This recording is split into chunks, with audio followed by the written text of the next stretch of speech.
Chers compatriotes, à ce stade de l'évolution de l'épidémie du Covid-19, je souhaite vous redire la pleine mobilisation des équipes de l'ambassade de France.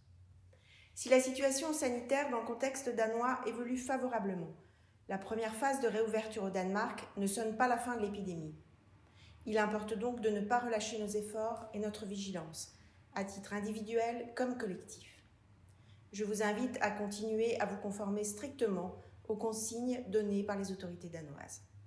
Je suis heureuse que le nombre de cas affectant notre communauté reste limité et sans gravité, et forme le vœu que cette tendance se confirme.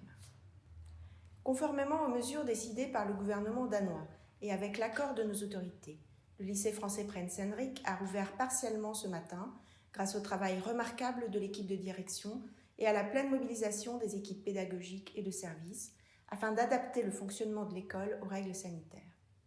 Nos enfants étaient contents de se revoir et de retrouver leurs enseignants et tous ceux qui s'occupent si bien d'eux.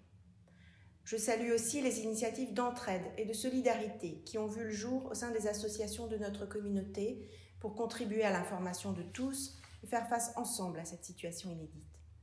Je remercie également les conseillers consulaires pour leur vigilance et leur mobilisation. Dans ces circonstances difficiles, notre priorité est de maintenir la continuité du service public, en particulier s'agissant des procédures de délivrance des titres d'identité de voyage et de veiller à la situation de nos compatriotes les plus vulnérables. Nous mettons ainsi tout en œuvre pour que la campagne d'examen des demandes de bourses scolaires puisse avoir lieu dans les meilleures conditions. Un plan d'urgence est en cours de finalisation à Paris pour l'ensemble du réseau d'enseignement français à l'étranger. Nous avons aussi fait le nécessaire pour que nos compatriotes relevant d'un régime de retraite français continuent à percevoir leur pension, alors même qu'ils ne sont pas en mesure de produire un certificat d'existence.